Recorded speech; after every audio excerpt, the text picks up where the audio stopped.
Hi అండి. Welcome to అమ్మతో daily journey. అందరూ ఎలా ఉన్నారు? నేనైతే చాలా చాలా బాగున్నానండి. సో, ఇప్పుడు చూస్తున్నారు కదా! ఇదంతా కూడా మనకి గోదావరి సైడ్ అండి. ఇవన్నీ గుళ్ళన్నీ కూడా. సో, చిన్న వర్క్ మీద ఇక్కడికొచ్చి ఇక్కడ చూస్తున్నారు కదండీ! ఈ వినాయకుడు కనిపిస్తున్నాడు. మనకి గుడి పైన మొత్తం సకల దేవతలు ఉన్నట్టుగా ఉందండి ఇది. శ్రీ లక్ష్మీ గణపతి ఆలయం అండి ఇది. సో, మనకి పైన వినాయకుడు ఉన్నాడు. అలాగే చుట్టూరు కూడా ఒకసారి చూడండి. మహాలక్ష్మీదేవి, సరస్వతి, దుర్గమ్మ తల్లి, అలాగే కార్తికేయ స్వామి, అలాగే ఆ పక్కనే ఆంజనేయ స్వామి చూస్తున్న చాలా పెద్ద విగ్రహం అండి అసలు. సో, అటువైపు అంతా కూడా హనుమంతుడి విగ్రహాలు చాలా పెద్దగా ఉంటాయండి. ఇదిగోండి చూస్తున్నారు కదా! దాదాపుగా చాలామందికి చూసే ఉంటారు కదా! చాలా భారీగా ఉంది ఈ విగ్రహం మాత్రం. అలాగే ఇక్కడ అన్నీ కూడా తాళం వేసి ఉన్నాయండి. ఇది మధ్యాహ్నం టైంలో తీశాను. సో, ఇటువైపుగా వస్తూ ఇలా అసలు దత్తాత్రేయ స్వామి, వినాయకుడు అలాగా ఉన్నారు.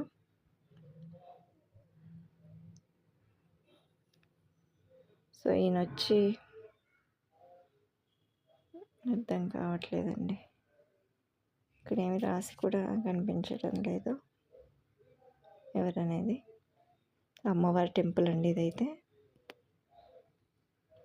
అసలు ప్రతి ఉపాలయాల్లాగా అన్ని చిన్న చిన్నగా వరుసగా ఉన్నాయండి. ఇది వచ్చి మనకి అయ్యప్ప స్వామి టెంపుల్ అండి. చూస్తున్నారు కదా! ఇదిగోండి అంటే రెండు వైపుల దారి, అలాగే ఇలా మెట్ల దారి. ఇది స్వాములు అయ్యప్ప మాల వేసుకున్నప్పుడు ఎక్కేవి మధ్యలో ఉన్న మెట్లండి. సో, ఇలా పైకి కూడా వెళ్ళాను. ఇదిగోండి ఇది వచ్చి అయ్యప్ప స్వామి టెంపుల్. మధ్యాహ్నం టైం కాబట్టి గుడి మూసివేశారండి.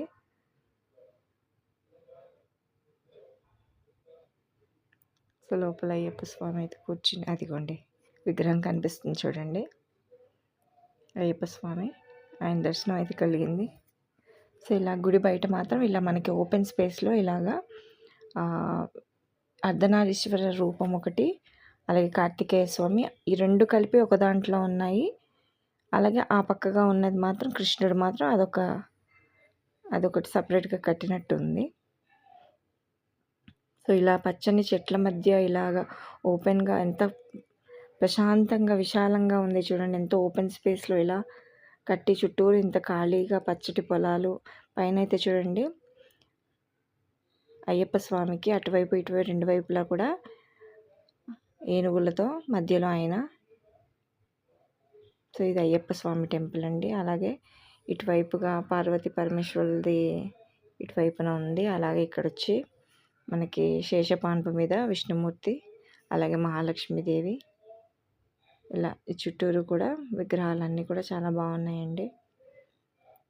ఇలా పచ్చని చెట్ల మధ్య పొలాలు, చుట్టూరు కూడా పొలాలేనండి. ఇంకా మార్నింగ్ టైం అలాగే ఈవినింగ్ టైం ఇంకెంత ప్రశాంతంగా ఉంటుందో ఒకసారి ఆలోచించండి.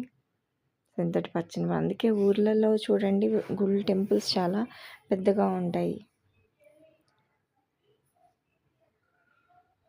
ఇది వచ్చి చూస్తున్నారు కదా హనుమంతుని విగ్రహం అండి. ఇటువైపు అన్నీ కూడా విగ్రహాలు చాలా పెద్ద పెద్దగా ఉంటాయి, హనుమంతుల వారి విగ్రహాలు. ఇంకా ఇది చూసిన తర్వాత ఇక్కడ చాలాసేపు ఉండి చూసామండి.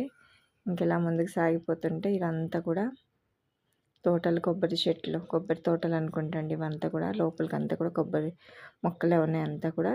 సో, ఇలా కాస్త ముందుకు వెళ్తే ఇదంతా కూడా చూడండి సముద్రం, గోదావరి ఇదంతా కూడా. చాలా సాయంత్రం పూట ఇలా వస్తే మాత్రం చాలా బాగుంటుంది.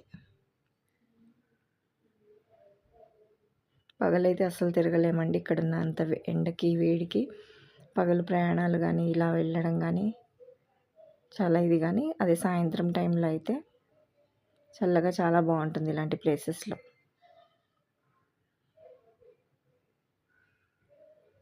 సో, ఇలాగా ఇవన్నీ కూడా ఈ రూట్లో కనిపించిన ఈ గుళ్ళు అయితే ఇలా చూపించానండి మీకు. సో, ఇంటికి వెళ్తున్నాం. ఇది వచ్చి ఇక్కడ అమ్మవారి జాతర జరుగుతుందండి ఊరిలో. సో, అమ్మవారి జాతరకి ఇలా ఉత్సవాలు నిర్వహిస్తారు కదండి. ఆ ఉత్సవాల్లో భాగంగా ఇలాగ చేస్తున్నారు. వీధి తిరుగుతూ ఇవన్నీ కూడా పర్ఫార్మెన్స్ అనేది వాళ్ళు చేస్తున్నారు ఉత్సవాలు. నచ్చితే లైక్ చేయండి, షేర్ చేయండి, కమెంట్ చేయండి. కొత్తగా చూసేవారైతే సబ్స్క్రైబ్ చేయండి.